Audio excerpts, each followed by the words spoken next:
자, 계속하시죠. 중개실무라고 되어 있는데 이번에 28회 기준으로 한다면 5문제 출제가 됐네요. 많이 나오는 파트는 아니군요. 좀 더 나오기도 해요. 한 7개 정도 나오기도 하는데 딱 정해진 게 없어서 중개실무에서 이제 출제되는 문제는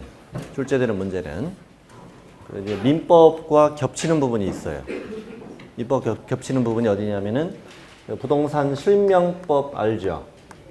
명의신탁 관련된 거 여기 하나 겹치고, 그 다음에 주택임대차보호법, 상가건물 임대차보호법. 상가건물 임대차보호법이 엊그저께 입법예고가 됐어요. 입법예고가. 일부를 좀 고치겠다고, 좀 더 많은 임차인들을 보호해 주겠다고. 뉴스 본 적 없었죠? 봤어요? 네. 뭐 많이 바뀐 건 아니고요. 숫자 정도 좀 바뀌고 그랬어요. 현재 상임법은 증액 청구 9%, 1년에 한 번씩 9%까지 올 수 있거든요. 1년에 한 번씩 9%면 적은 금액이 아니죠. 5년이면 45예요. 그렇잖아요. 그래서 이번에 주임법이 증액 청구가 5%거든요. 얘도 5%로 이렇게 하자고. 이게 현재 입법 예고가 돼 있는 상태예요. 자, 이게 이제 민법 겹치는 부분이고, 그 다음에 우리는 별걸 다 배워요. 묘지도 배워, 묘지. 묘지도 땅이잖아요. 묘지, 뭐 수목장 이런 것도 배워요. 밤에 공부하면 제맛이 나죠. 12시에 복습하고 읽다가 뒤도 안 보게 보고. 네? 자, 금방 이어지고요. 그 다음에 이제 이렇게 그 장사 등에 관한 법률이라고 그래요. 장사법. 장사 등에 관한 법률. 별걸 다 배웁니다.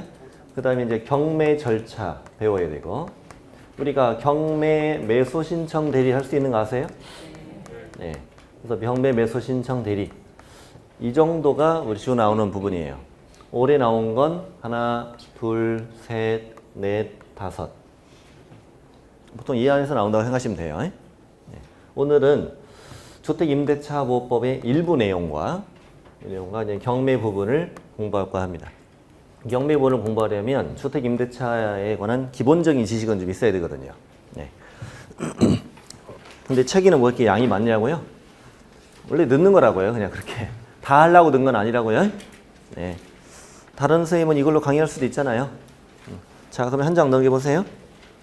114로 가서 바로 1절에 주택임대차보호법이 들어있죠. 생전 처음 공부하죠. 주택임대차보호법은. 민법에서 안 했잖아요. 이번에서 하셨을 리가 없죠. 여기까지 안 나왔을 건데. 자, 주택임대차보호법은 언제 만들어진 법일까? 그리고 만들어진 배경은 뭘까 이거지. 1980년에 만들어진 상당히 오래된 법이에요. 그러면은 이제 자, 주택임대차 계약을 하는데 임차인, 원래 임차인이 을인데 그냥 오늘은 갑으로 합시다. 자, 그리고 임대인, 을, 둘 간에 주택임대차 계약을 했어요. 자, 그럼 이 법이 만들어지기 전의 상태로 가봅시다. 70년대로 가보자고. 70년대. 자, 임대차 계약은 채권 계약이다. 맞아요? 채권 계약이 뭐예요? 내가 계약을 체결한 상대방에게만 권리를 주장할 수 있는 거. 물권하고 다르죠. 네? 그러니까 내 임대차 계약은 갑은 을한테만 주장할 수 있는 거지. 네. 등기하지 않았다면, 등기에는 둘이 공동으로 해야 되죠. 해야 되는데 임대인이 해줘 안 해줘? 안 해줘. 등기부 들어오진다고 안 해줘. 네. 예전엔 다 그랬다는 거죠. 지금은 해달라면 해주지만. 네. 등기 안 했다. 그리고 이 집이 뭐 돼버렸어? 팔려버렸어. 매매로 팔렸다 이거야. 그러면 이 주택의 양수인에게 임차인은 대항할 수 있다 없다? 대항할 수 없다. 매매는 임대차를 깨트린다. 뭐 이런 얘기 들어봤잖아요. 네. 그럼 내가 처음에 2년 계약을 했는데 지금 6개월 살았어. 이 양수인 방 빼래. 어떻게 해야 돼? 빼야 돼. 그리고 보증금. 보증금 받고 나갈 거 아니야 그러면. 누구한테 달라고 그래요? 을한테 달라고 그래요? 병한테 달라고 그래요? 을한테 달라고 하는 거죠. 내가 계약할 시기랑 상대방에게만. 근데 을이 집 팔고 베트남 갔대요. 받아? 못 받아. 이런 일이 있었겠어, 없었겠어? 있었겠죠. 네. 제대로 이제 임차인이 보호가 안 된다는 거죠. 등기도 안 해주고 그러니까. 네. 그래서 안 되겠다. 뭘 만들자? 주택임대차보호법이라는 걸 만들자. 이 법의 목적은 민법에 대한 특례를 규정해서 국민의 주거생활 안정을 보장함을 목적으로 한다. 뭐가 목적이라고요? 국민의 주거생활 안정, 일 보장을 목적으로 한다고. 자, 그러면 임차인은요, 이 주택임대차보호법에 의하면 등기를 하지 않아도 이 주택을 뭐하고? 인도 들어가 살으라는 얘기야. 들어가 살고, 주민센터 가서 뭐만 하시면? 주민등록이라는 걸 하면 다음날 대항력을 취득한다. 오케이? 다음날 대항력이라는 걸 취득한다. 자, 그러면 대항력이란 무슨 뜻이냐 이거지. 무슨 뜻이? 주장할 수 있는 거? 쉽게 얘기하면 이거예요. 집 팔려도 계속 눌러 살 수 있는 권리. 시작. 집 팔려도 계속 눌러 살 수 있는 권리. 이걸 대항력으로 하면 돼요. 네. 그럼 집이 뭐 됐어요? 팔렸어요. 그래도 나는 누구한테? 병에게 대항할 수 있다. 그 말은 나 6개월 살았잖아요. 1년 6개월 더 살래 해도 돼, 안 돼? 해도 돼. 해도 됩니다. 그러면 방 빼고 나갈 때 누구한테 보증금을 달라고 하면 돼요? 병한테 달라고 하면 돼요. 을한테는 달라고 못 해요. 이때는 이제. 그래서 양수인은 이렇게 얘기합니다. 주임법에 의하면 양수인은 임대인의 지위를 승계한다. 이런 표현을 해요. 거기서 들어봤어요? 어떻게 알아요? 책에 써 있어요? 아, 그렇군요. 어디? 오른쪽에 써 있네요. 눈 좋다. 벌써 거기 찾았어요? 네. 임대인 지위를 승계한 것으로 본다. 자, 다음에 여러분 보증금의 반환. 보증금 반환에 대해서 임차인은 채권자고 임대인이 채무자죠. 좋아요? 네. 그럼 보증금 반환 채무가 누구한테 있었다가? 을한테 있었다가 이거 누구한테? 병에게 이것이 이전된다. 이렇게 얘기하는 거야. 보증금 반환 채무가 얘한테 이전된다고. 그러니까 얘는 더 이상 채무가 있고 없고 얘한테 뭐가 아니고 얘한테 달라고 그런다 이 말이에요. 그게 바로 대항력의 내용이에요. 오케이? 예. 그러면 왜 다음날 생기느냐? 그리고 또 하나는 하고 많은 방법 중에 왜 주민등록이라는 것으로 대항력을 취득할 수 있도록 제도를 만들었느냐?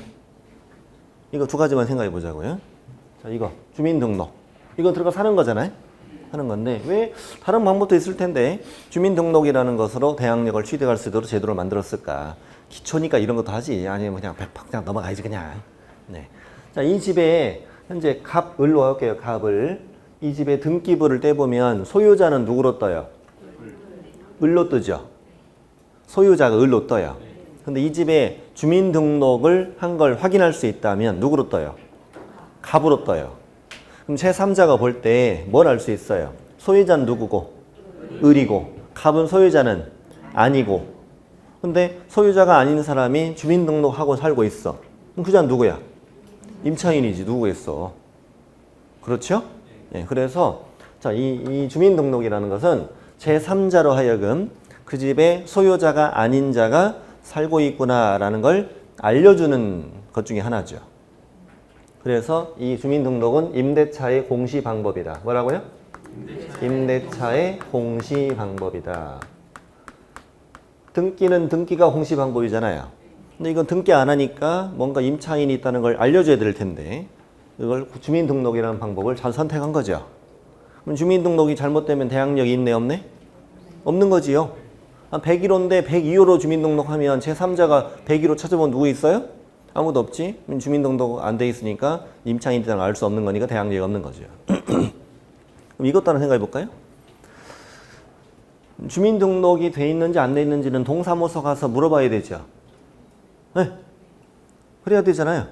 그러면 동사무소 가서 저 집에 누가 주민등록 돼 있는 거 알려줘 그러면 알려주겠어요? 안 가르쳐줘? 안 알려줌? 그럼 주민등록 뭐 선택하면 뭐해? 알려주지도 않은 거.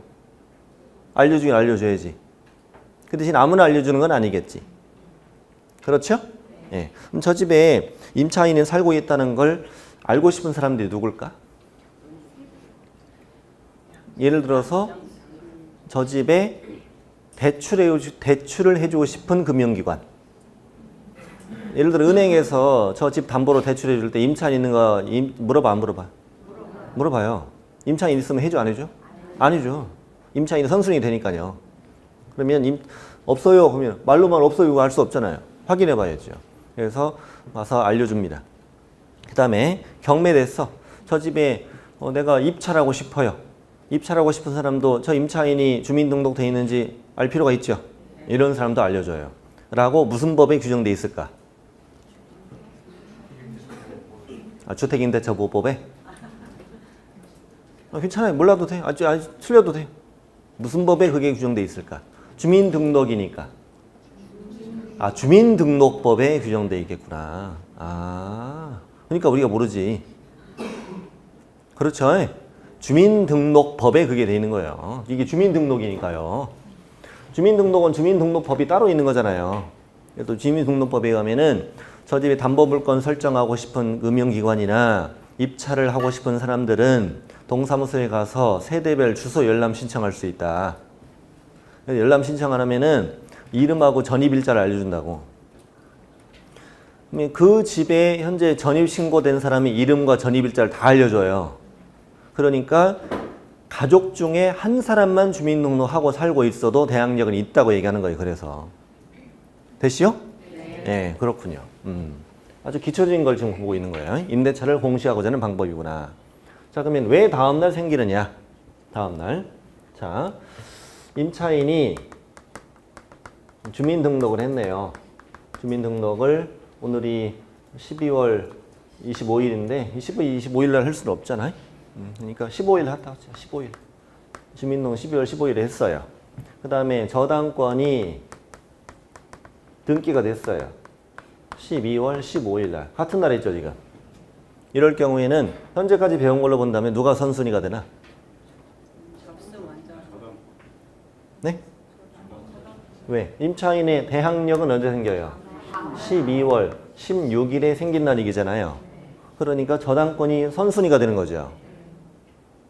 아니, 같은 날 들어왔는데 왜 네가 선순위냐? 이상하게 생각할 수 있잖아요. 이유를 한번 생각해 보자고요. 저당권은 등기하는 건데 임차인은 등기가 아니죠. 서로 시간 다르죠. 장소도 다르죠. 얘는 아침 9시에 할 수 있고 얘는 오후 5시에 할 수도 있잖아요. 그런데 저당권이 아침에 등기할 때 임차인이 있었다 없었다? 없었다. 근데 오후에 들어온 임차인이 나중에 나 너랑 동순이다? 이러면 이상하잖아. 그렇죠. 그러면 등기라는 건 등기한 날부터 효력이 있는 거잖아요. 그러니 나중에 만들어진 제도가 한 발 양보해야지. 그렇나요? 그래야지. 그럼 저당권이 이게 같은 날이면 저당권은 항상 등기에서 문 닫기 1분 전에 해야 되잖아요.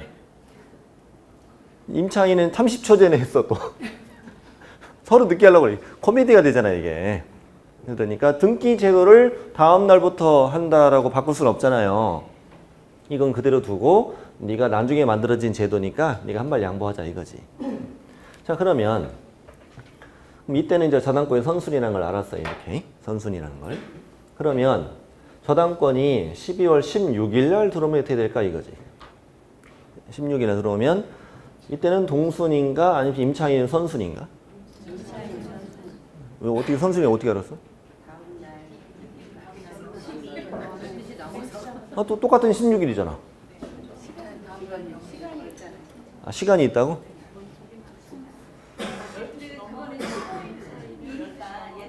그러니까 지금 처음으로 공부를 한 사람인가 지금 아니면 공부 좀 해봤는가 지금 떠보는 거야 지금.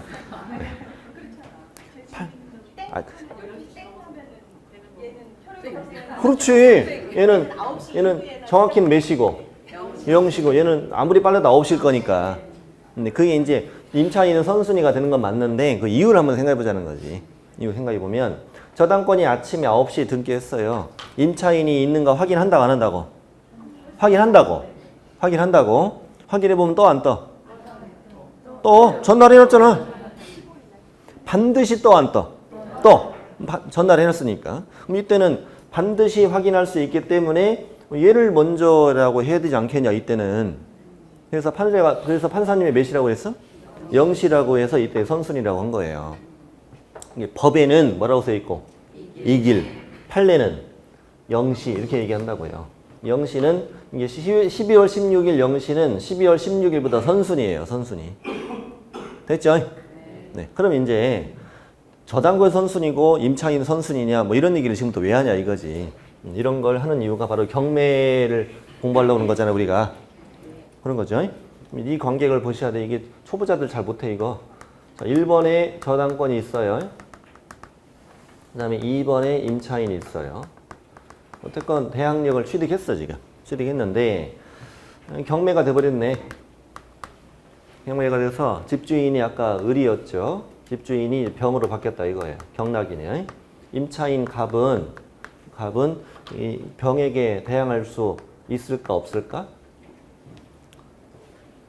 대항할 수 있다는 얘기는 무슨 말인가요? 대항할 수 있다는 거는 집주인이 바뀌어도 나는 그 집에 계속 살 수 있다. 살 수 있다. 그리고 방 빼고 나갈 때 누구한테? 병한테 보증금을 받아 나가는 거죠. 그게 대항력할 수 있다는 거죠. 대항할 수 없다는 얘기는 나 남은 기간이 있는데도 불구하고 방 빼. 보증금은 병한테 달라고 하고 못하고 을한테 달라고 하는 걸 대항력할 수 없다고 하죠. 자, 대항할 수 있다 없다. 찍어봐요. 아니 둘 중에 하나 있을 수도 있고 없을 수도 있잖아. 둘 중에 하나라고. 대항할 수 있다 없다. 찍어봐요. 있다 없다? 없다. 잘 찍었어요. 그러면 왜? 이거죠. 왜? 그 이유를 지금부터 보는 거야. 자, 1번에도 저당권이 있고 2번에도 저당권이 있고 3번에도 저당권이 있다 해볼게요. 자, 모든 저당권은 경매로 소멸한다. 시작. 모든 저당권은 경매로 소멸한다. 빨리 외워요. 지금. 자, 모든 저당권은 경매로 소멸한다.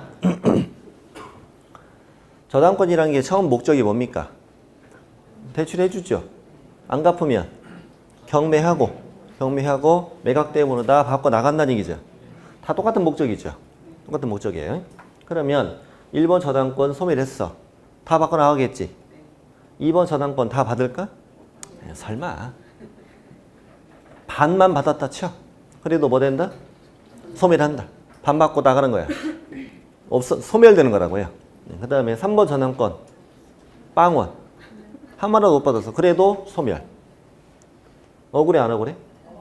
억울해? 진짜? 그럴 줄 알았어 몰랐어? 알았잖아. 누가 빌려주래? 그러니까 이게 다 농담이 아니에요. 지금 정확히 이해를 해야 되니까요. 억울하다고. 왜? 하나도 못 받았으니까. 반밖에 못 받았으니까. 그래도 억울하면 안 된다고. 그럴 줄 알았다 몰랐다? 알았다니까. 알고 그럴 줄 뻔히 예상하고 2번 3번 저당권 설정해 준 거라고 지금. 좋아요? 그러면 왜 2번 3번 저당권 설정해 줬냐 이거지. 자, 은행에 1순위 대출하러 은행 가는 이유가 뭐예요? 1금융권 가는 이유가 뭐냐고요. 이자가 싸니까. 대신 은행은 몇 순위만 원해? 1순위만 원해. 2순위 저당권은 1금융권은 절대 안 해줘요. 알죠? 절대 안 해줘요. 네. 그래서 너랑 나랑 지금 이해관계가 맞는 거예요. 너는 싼 이자를 원해. 나는 1번을 원해. 좋아요? 네. 그러면 1번 저당권 은행 가서 돈 빌려왔어요. 더 빌리고 싶어. 그럼 어디로 가야 돼? 이 금융기관 가야 돼. 저축은행 가야 돼. 이제 이자는 따블이야. 이자는 따블. 근데 그럼 저축은행은 왜 2번 저당권을 해줘? 이자 많이 받으려고? 또 하나 이유가 있지. 나한테 1번으로 안 오거든. 1번 저당권 설정으로 나한테 안 와. 와? 안 와. 됐어요? 서로 이견이 맞는 거예요, 이게. 위험 부담이 있는 걸 알고도 대출해 주는 거야. 네. 그럼 이제 3번 더 빌리고 싶어. 어디로 가야 되는지? 음지로 가야 돼, 음지. 음지로 가야 돼. 좋아요? 네.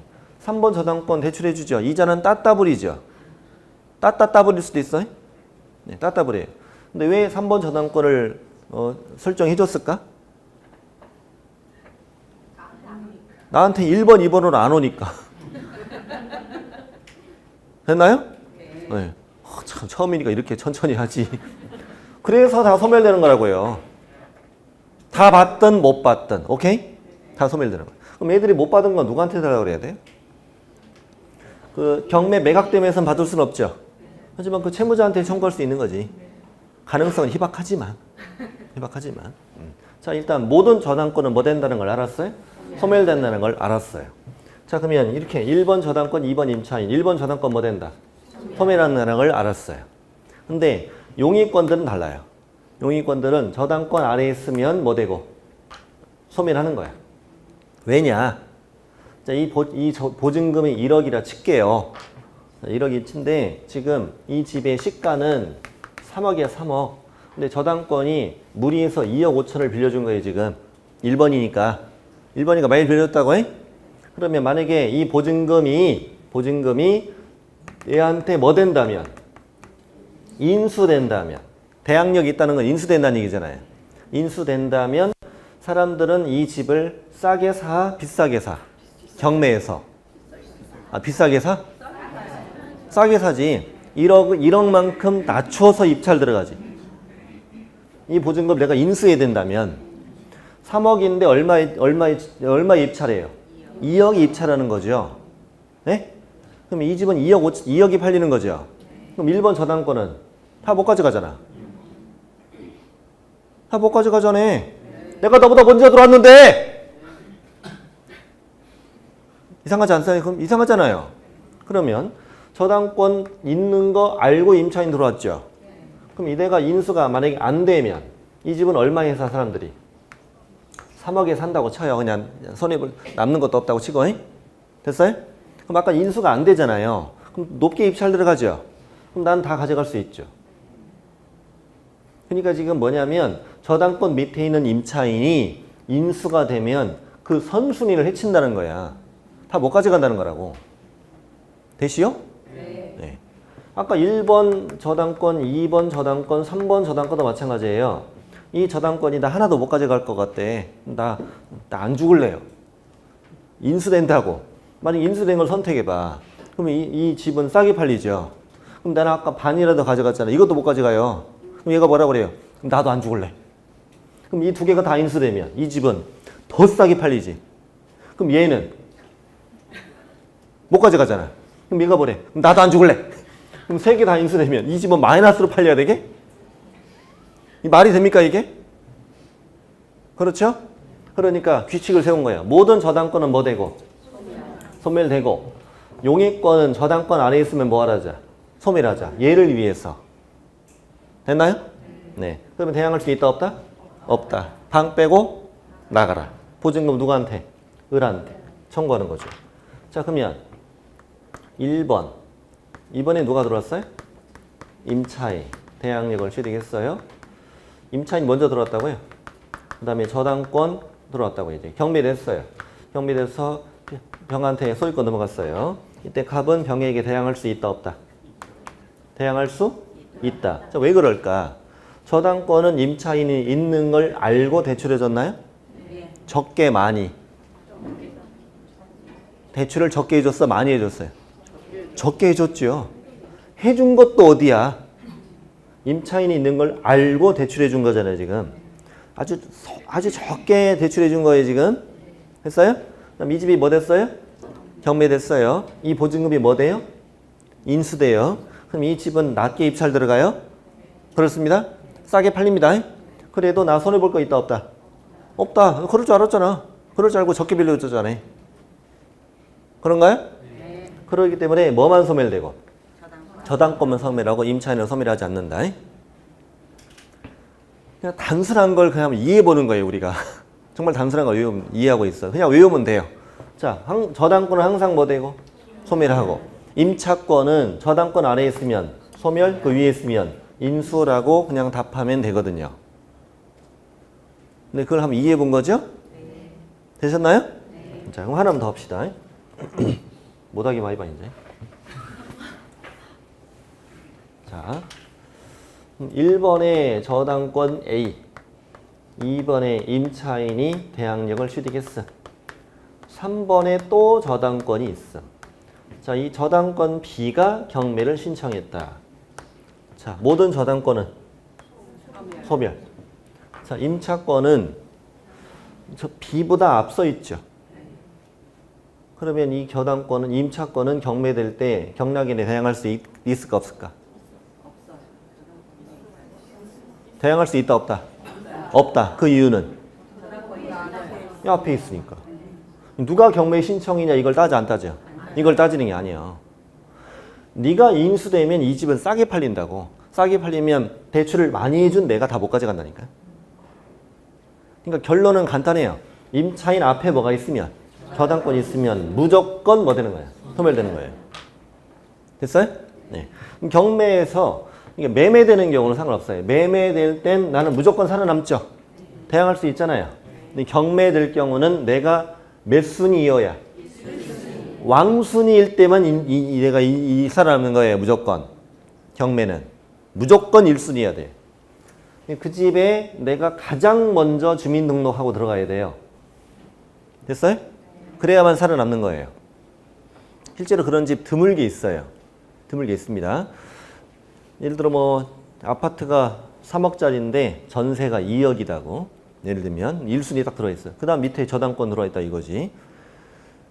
계속 유찰되겠죠. 처음에 3억부터 시작하니까 시작해요. 그럼 얼마 밑으로 떨릴까요? 안 사요? 1억 밑으로 떨릴까요? 아무도 안 사는 거예요. 그렇죠? 2억 내가 다 인수해야 된다니까요. 계속 유찰되는 거야. 계속 5번, 6번 계속 유찰되는 거예요. 네. 그렇습니까? 네. 아유. 제가 이 부분을 왜 지웠냐면, 그럼 이제 생각해 보자고요. 이게 끝이 아니에요. 그럼 이제 이 첫 번째 경우와 이 세 번째 경우를 보면은 임차인은 지금 대항할 수 없다고 그랬죠? 방 빼고 나가야 된다고. 방 빼고 나가야 돼. 그러면 방 빼고 나가면 배당이라도 받고 나가야지. 1번 먹고 남는 거. 그렇죠? 얘도 1번 먹고 남는 거 받고 나가야 할 거 아니에요. 근데 자, 배당을 받으려면 우선 변제권이라는 게 있어야 한다. 뭐가 있어야 한다? 우선 변제권. 우선 변제권이라고 들어보셨는지요? 우선 변제권이 무슨 뜻이에요? 뭐 우선해서 변제받을 권리겠지. 그냥 이렇게 하세요. 경매 시 후순위보다 먼저 배당받는 권리. 시작. 경매 시 후순위보다 먼저 배당받는 권리. 그냥 쉽게 푸는 게 제일 좋아요. 대항력은 집 팔려도 눌러 살 수 있는 권리. 그리고 우선 변제권은 경매 시 후순위보다 먼저 배당받는 권리. 근데 현재까지 보면 임차인에게는 우선 변제권이 있어 없어요? 없어요. 없어요. 확정인자 들어봤죠? 확정인자 지금 뭐 언급 안 했죠, 제가?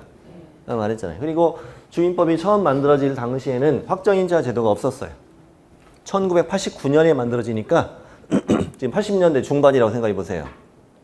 확정인자 제도 없다고 그랬어요? 자, 그러면 현재 임차인은 우선 변제권이 있다 없다? 없다. 그러니까 무슨 말이냐면 우선 변제권이 없다는 말을 정확히 이해해야 된다니까. 경매될 때 후순위보다 먼저 배당받을 권리가 있다 없다? 없다. 자, 이대로 경매됐어요. 그럼 누가 가장 먼저 가져가요? 1번 다 가져가요.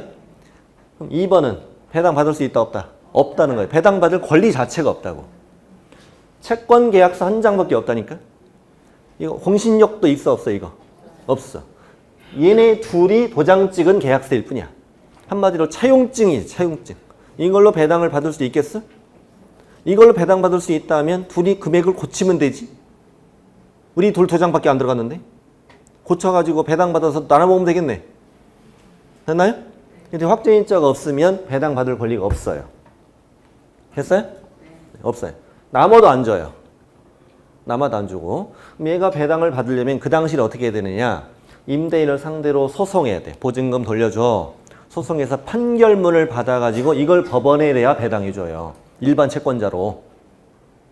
자, 이 경우는 경매됐어요. 누가 받아요? A 받아. 그 다음 B 받아. 그리고 끝. 끝이야, 끝. 정말이야.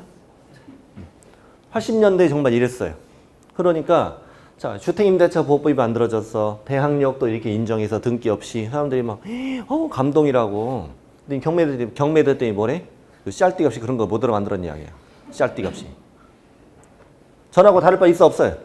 하나도 없잖아요. 그래서 안 되겠다. 우리 새로운 제도를 만들자. 우선 변제권이라는 제도를 만들자. 경매 시 후순위보다 먼저 배당받을 권리도 주자 그냥. 임차권인데도 주자고. 그래서 이자는 뭐 받고 인도 받고 또 뭐 하고 주민등록하고 뭐 찍으면 확정일자라는 걸 찍으면 우선 변제권이 발생하도록 하자. 확정일자 어디서 찍어줘? 어디다 찍어줘? 어디에다가 찍어줘? 계약서. 왜 계약서에 찍겠어? 계약서에 공신력을 주는 거지요. 네? 계약서 위조 방지 목적이기도 하고. 됐나요? 네. 계약서 금액을 고치고 싶다. 그럼 고쳐서 새로 찍어야 되잖아. 새로 찍으면 저 우순위로 밀리잖아요. 그래서 됐어요? 네. 이 확정일자는 원래 어디서만 찍어줬을까요? 원래는 법원 등기소에서만 찍어줬어요. 아니 경매는 어디서 해요? 법원에서 하잖아요. 동사무소에서 경매하는 거 아니잖아요. 그러니까 우리는 지금 동사무소라는 걸 너무 당연시 생각하고 있는데 원래 경매 시 후순위보다 먼저 배당받을 권리니까 법원에서 주는 거거든요. 근데 그 당시 89년 처음 만들기 그랬어요. 동사무소 가서 전입신고하고 등기소 가서 확정일자 받고 번거롭잖아요. 번거롭고 서로 날짜도 다를 수 있고 그래서 그냥 국민의 편의를 위해서 주민센터에 해주자. 나중에 도입한 거예요. 90년대에 와서. 네. 그럼 이제 상황이 달라졌어요. 이자는 대항력 취득했고 그다음에 뭘 또 찍었어요? 확정일자 찍었죠. 지금 우선 변제권을 취득했다는 거잖아요. 자 그러면 경매가 됐어요. 지금부터 이제 잘 들으셔야 돼요. 경매가 됐어요. 저당권 밑에 있죠. 대항력은 없고 우선 변제권이 있는 자. 시작. 대항력은 없고 우선 변제권이 있는 자라고 얘기해요. 자 다시 저당권 밑에 있는 임차인을 뭐라 한다? 대항력은 없고 우선 변제권 있는 자라고 해요. 그럼 경매되면 방은 빼. 방은 빼. 대항력 없다는 무슨 말이에요? 방은 빼. 그 대신 누구 다음으로? 저당권 다음으로 배당을 받을 수는 있다 이 말이에요. 다 못 받았으면 빼. 다 못 받아도 빼. 아까 이거 봤잖아. 1번 저당권, 2번 저당권 다 못 받아도 없어져라고 그랬잖아. 됐어요? 저당권이 갖고 있는 게 우선 변제권이잖아요. 자, 그럼 이때도 마찬가지예요. 이자가 확정일자를 찍었다. 그럼 얘를 뭐라고 한다고요? 아까 똑같다니까요. 대항력은 없고 우선 변제권이 있는 자 이렇게 얘기한다고. 저당권 밑에 있기 때문에 대항력은 없고 뭐는 있고 우선 변제권은 있고. 우선 변제권은 무슨 뜻이라고? 후순위보다 먼저 배당받을 권리라고. 그러면 이때 경매에서 방은 빼. 그다음 누구 다음으로? 1번 다음으로 누구보다는 먼저? B보다는 먼저 배당을 받을 수 있어. 배당 다 받든 못 받든 우선 변제권을 소멸하는 거예요. 오케이? 우선 변제권이란 건 그런 거예요. 배당을 다 받든 못 받든 다 뭐 되는 거예요? 소멸되는 거예요. 아까 저당권 생각하시라니까 1번 저당권 다 받았어. 소멸. 2번 저당권 못 받았어. 그래도 소멸. 우선 변제권. 오케이? 우선 변제권은 경매되면 무조건 소멸하는 거예요. 경매되면. 경매 전에는 대항력은 있고 뭐가 있는 자? 우선 변제권이 있는 자. 근데 경매되면 우선 변제권마저 뭐다? 소멸. 됐어요? 좀 어렵죠? 너 뭐하니? 이런 표정도 있어요 지금. 처음에 좀 어려워요 이게. 민법에서 저당권 정도는 공부를 하고 해야 이게 이해가 되죠. 네. 그럼 이제 얘가 문제네. 얘 좀 기대되지 않아요? 좀 기대되죠? 그럼 얘는 뭐라고 불러야 되죠? 대항력과 우선 변제권을 모두 가진 자. 뭐라고요? 대항력과 우선 변제권을 모두 가진 자. 판례 있다 보면요. 대항력과 우선 변제권을 모두 가지고 있는 자가 점점점점 이렇게 돼 있는 문장이 다 올 거, 나중에 나올 거예요. 자주. 그러면 대항력과 우선 변제권을 다 갖고 있다는 얘기가 1번이란 뜻이에요. 얘는 대항력이 있어 없어요? 없어요. 얘도. 얘네들을 말하는 게 아니라고요. 대항력과 우선 변제권을 모두 가지고 있다는 무조건 몇 순위? 무조건 1순위를 말하는 거예요. 1번으로 주민등록하고 있는 걸 말하는 거예요. 자, 그러면 얘는 둘 중에 하나를 선택할 수 있게 돼요. 자, 판례 표현들을 말씀드릴게요. 대항력 선택. 뭐라고요? 대항력 선택. 우선 변제권 선택. 뭐? 우선 변제권 선택. 그런 표현을 써요. 판례 표현들을 공부하셔야 돼. 대항력을 선택한다는 말은 구체적으로 하면 뭘 한다는 거예요? 그냥 가만히 있는 거야. 그냥 가만히 있으면 돼. 가만히. 가만히 있으면 그냥 사는 거예요, 거기. 됐어요? 그럼 내 보증금을 누가 인수해서 경매에 댔겠지. 예를 들면 새로운 집주인한테 돈 받으면 되는 거예요. 계속 살아도 되고 돈 받고 나가도 돼요. 됐죠? 네. 그럼 우선 변제권을 선택한다. 이 말은 내가 구체적으로는 어떻게 한다는 얘기일까? 법원의 배당 요구. 자, 뭐라고 한다고요? 배당 요구. 자, 우선 변제권 선택은 뭐라고 한다고요? 배당 요구라는 걸 해야 돼요. 저당권은 배당 요구 안 해도 돼요. 등기돼 있잖아요. 법원이 알죠? 근데 임차인은 등기돼 있나요? 안 돼 있어요? 그럼 법원이 임차인 알아요? 보증금 얼마인지 알아요? 투시력이 있어야 되죠, 그러려면? 그러니까 배당 요구 신청서라는 게 있네요. 이따가 배웁니다, 경매 절차에서. 배당 요구 신청서 작성해서 내고 확정일자 받은 계약서 복사해서 내야 돼요. 됐죠?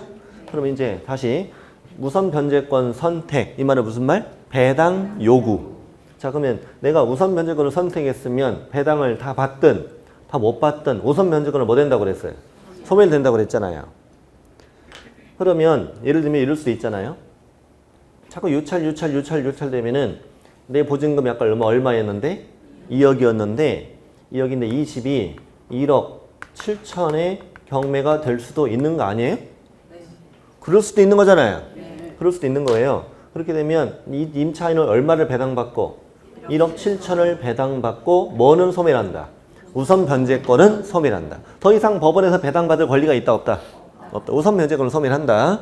그런데 대항력은 소멸하지 않는다. 여기까지 이해를 해야 완벽한 거예요. 그러면 나머지 배당 못 받은 거 얼마? 3천. 이거 누가 줘야 돼? 경락인이 3천 챙겨줘야 돼요. 그럴 줄 알고 입찰을 한 거예요? 아닌 거예요? 그럴 줄 알고 입찰한 거지 왜? 됐어요? 네. 그럼 이 경우는 사실 2억 밑으로 별로 입찰할 이유가 없죠. 어차피 내가 물어줄 거. 그렇죠. 그래서 이제 2억 밑으로 입찰하는 경우는 드물죠. 적어도 내가 1등을 하기 위해서는 최소한 얼마만큼 질러야 돼? 전세 보증금만큼은 질러야 되는 거예요. 네? 네. 나만 입찰하는 게 아니잖아요. 나만 입찰하는 게 아니니까. 그러니까 이 집의 가치를 따졌을 때 전세 보증금 보다 더 이렇게 입찰했을 경우에 별로 남을 게 없다면 안 들어가는 거지. 그러니까 사람들이 안 들어가겠지. 3억에 2억이나 그나마 다행이지. 요즘에 전세 보증금이 집값은 4억이야. 전세 보증금은 3억 9천이고. 헐! 1번이 임차인이야. 누가 들어가 이 집을? 세금 내면 남는 것도 없겠네. 아니에요? 그렇습니다. 집값이 뛰는 분위기는 몰라. 그렇죠? 안 들어가. 집주인이 뭐래요? 임차인한테 네가 가지래 그냥. 임차인이 뭐래요? 아 싫거든?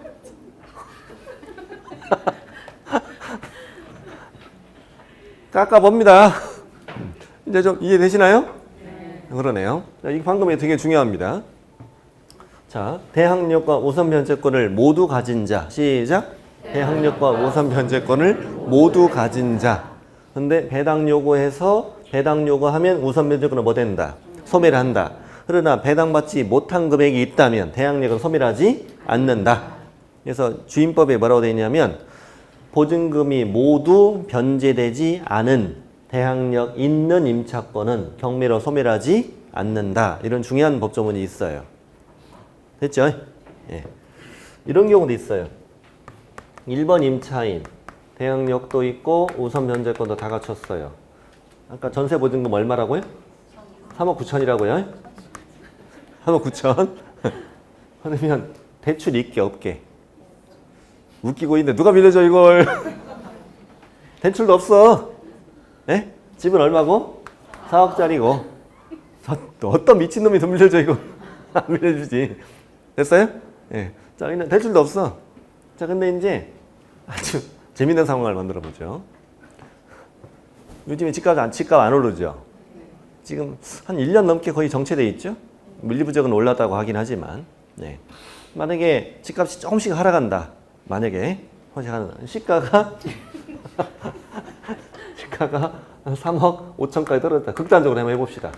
집값이 3억 5천 떨어졌다고. 전세는 얼마인데? 3억 9천인데. 전세 기간 다 끝났어.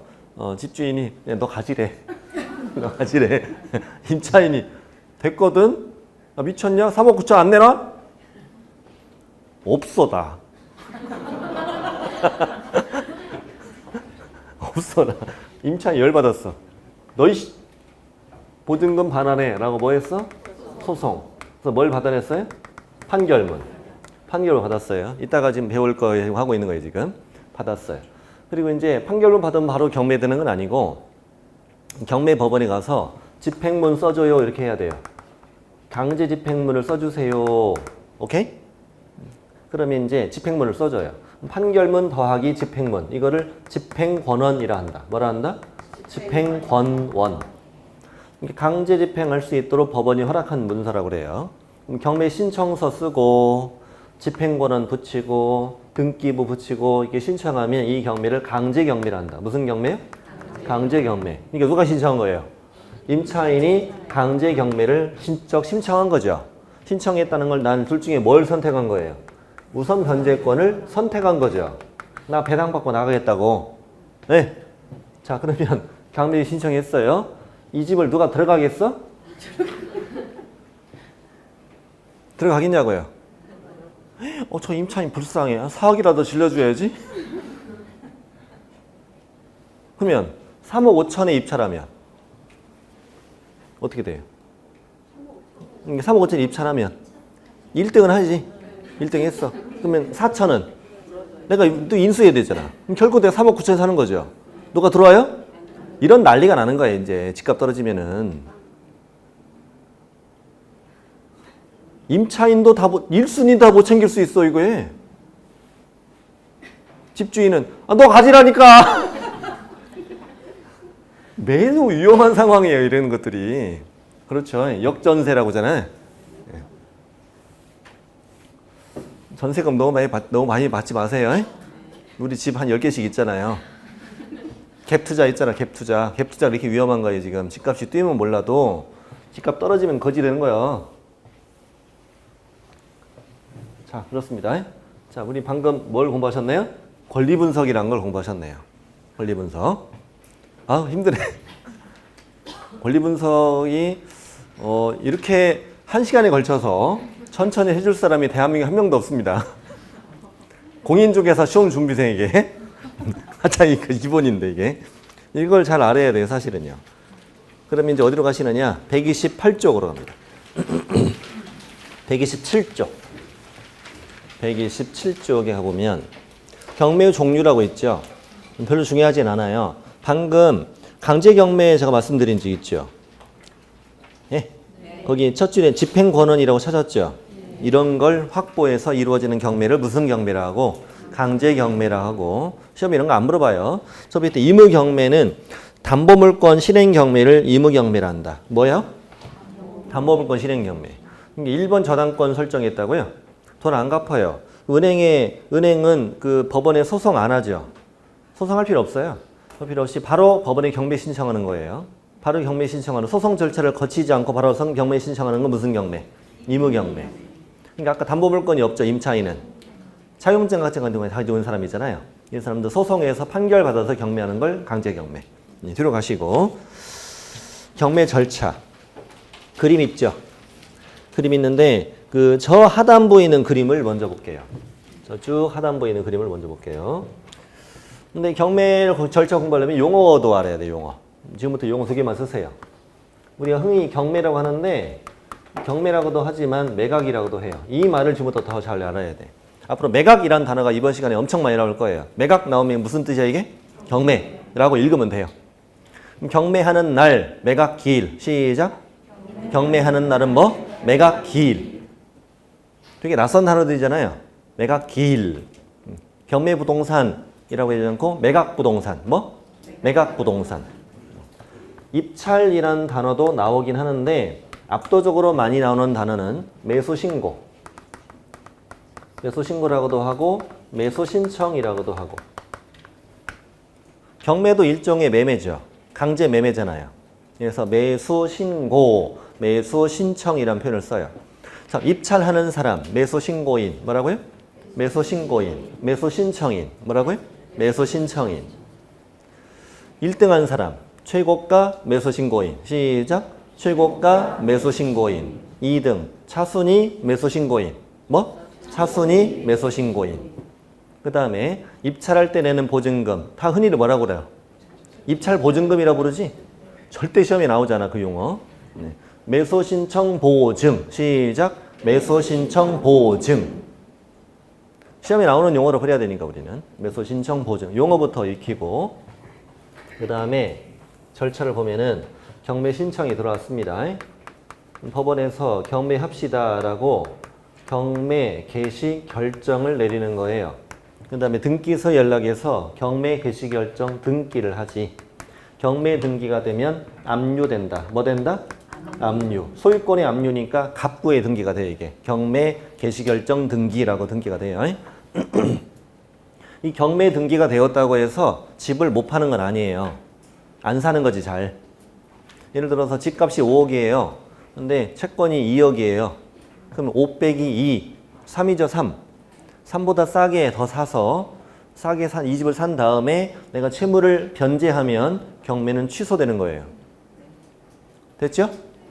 근데 배보다 배꼽이 크면 사 안 사요? 안 사겠죠. 그래서 이 경매 등기됐다고 해도 매매는 현실적으로 될 수 있다 없다? 될 수는 있다. 가능하다. 매매가 금지되는 건 아니야. 네. 압류되면 법원에서 첫 번째 할 일이 뭐냐면 그날부터 일주 내로 이날까지 배당 요구하십시오 라고 배당 요구의 종기를 결정해서 공고한다. 실무적으로 석 달 정도 주는데 이런 건 시험에 안 물어봐요. 그러니까 이제 아까 임차인이에요. 저당권은 배당 요구 안 해도 된다며. 임차인은 배당 요구를 해야만 배당 받을 수 있어요. 그러면 이런 애들은 언제까지 배당 요구를 해야 될 건지를 알려줘야지요. 됐지요? 예를 들어서 오늘 12월 1일 압류됐다. 12월 8일 이내에 3월 8일까지 배당 요구하시라 이렇게 공고한다고. 자, 그런 다음에 법원은 매각 준비는 이따 뭐 하는지 나올 거고요. 준비가 다 끝났어. 준비 다 끝나면 이날부터 배당 다 받고도 한 두어 달 더 지나요. 더 지난 다음에 드디어 우리 매각합시다. 경매하는 날을 아까 뭐라고 한다고 그래요?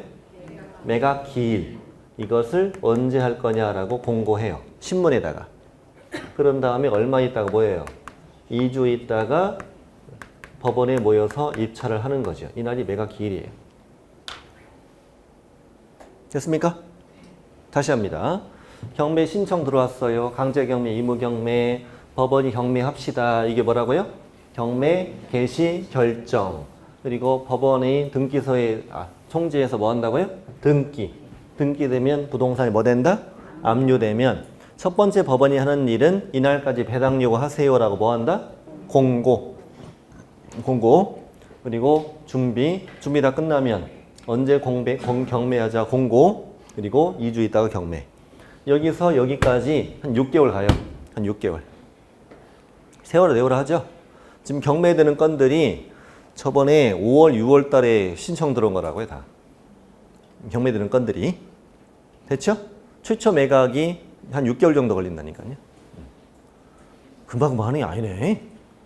바로바로 할 줄 알았는데. 네, 아니네. 자, 그럼 이제 여기부터 이제 세로로 적을게요. 이렇게 해서 여기부터 이제 다시 적습니다. 매각기일 공고. 매각기일을 공고했으면 얼마 있다 모인다고 그랬어? 조금 전에? 2주. 이걸 잘 묻진 않습니다만 2주 후에 매각기일 이날 이제 경매합니다. 경매할 때 내는 입찰 보증금을 아까 뭐라고 그런다고요? 매수 신청 보증. 10% 낸다 이런 얘기 들어봤죠? 됐죠? 자세히 이따 배우고요. 입찰에서 1등한 사람은 최고가 매수 신고인. 입찰에서 1등만 된 거지 아직 소유자 된 건 아니죠? 2등짜리는 차순위 매수 신고인. 차순위 매수 신고는 본인이 원하면 손 들고 하는 거예요. 항상 하는 게 아니고 1등이 돈 안 내면 얘한테 기회가 하겠죠. 그 다음에 자, 매각기일 종료되고 얼마 이내로? 1주 내로 매각 결정기일. 법원마다 경매하는 요일이 정해져 있는데 예를 들어 평택이 수요일날 한다. 수요일날 1등이 했다. 다음 주 수요일날 한다는 얘기야 이날. 다음 주 수요일날 이자는 허가 불허가 결정을 받는다고. 그럼 허가 받으면 이자를 뭐라고 부르고? 매수인이라고. 얘가 이름이 바뀌어 이렇게. 판사님이 허가 불허가 하는 날이라고 이 날이. 특별한 사유가 없으면 허가 나오는 거예요. 그러니까 법에 불허가 사유가 적혀 있어요. 그게 해당하지 않으면 무조건 허가 나와요. 불허가 허가 이거 걱정할 필요는 없는 거죠. 내가 불허가 사유가 없으면 무조건 허가 나온다고요. 네. 그럼 이제 허가 받았는데 거기에 대해서 이해관계인들은 1주 동안 즉시 항고할 수 있어요. 왜 허가 있느냐? 불허가 해달라 이런 걸로 가능할 수도 있잖아요. 그럼 이제 항고 기간이 끝나면 아까 허가 받은 결정은 확정된다. 자, 허가 받은 결정이 확정되면 아까 10% 냈으니까 나머지 90% 내야 할 거 아니에요. 나머지 대금. 나머지 매각 대금을 지급해야 하는 기한을 정해줍니다. 12월 30일까지 내라 이런 식으로. 매수인이 알려주지. 매수인은 그 안에 아무 때라도 대금을 내면 등기 없이 뭘 취득한다? 소유권을 취득하는 거지. 그리고 내 앞으로 등기하고 인도받고 이런 식으로 해요. 배당도 하고. 한편 매각기일에 아무도 입찰 안 했다. 이거 뭐 된 거지 이게? 유찰되었다고 흔히 얘기하죠. 유찰되면 금액을 좀 떨어뜨려 안 떨어뜨려? 20% 떨어뜨린다고 하죠. 100원은 80원 되고 80원은 64원 되고 이렇게 되는 거예요. 네. 유찰되면 언제 다시 매각하겠다 날짜를 또 공고해야지. 그렇죠? 보통 한 달 정도 해야 한단 말이에요. 이 매각을 새매각이란다. 뭐라 한다? 새매각.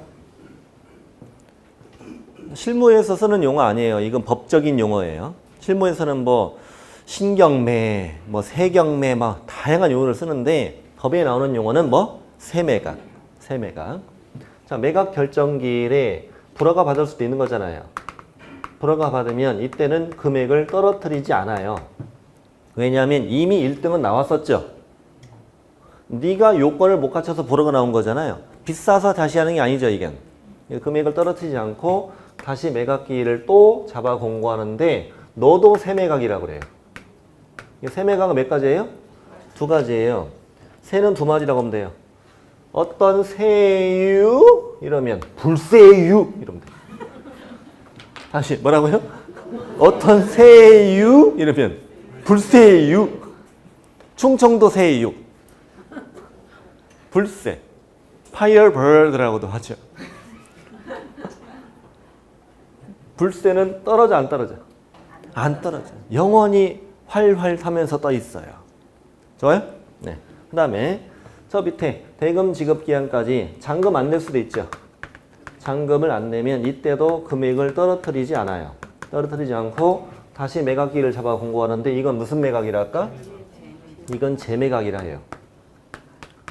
잔금을 안 내면 재수 없어 재매각. 시작. 잔금을 안 내면 재수 없어 재매각. 왜 잔금을 안 낼게요? 돈이 없어서 그럴 수도 있죠. 그런 경우는 흔치 않겠죠. 내가 처음에 입찰을 잘못한 거죠. 권리 분석을 잘못했거나 예를 들어. 그러면 내가 잔금을 안 내는 게 차라리 낫겠다. 처음에 잔금 안 내면 냈더니 보증금은 몰수가 되지만 그보다 손해가 더 크다면 안 내는 게 낫겠죠. 그래서 재수 없어 재매각. 뭐라고요? 재수 없어 재매각이야. 자, 잠시 후에 첫 번째 단계부터 시작합니다. 칠판은 안 주셔도 되겠네요.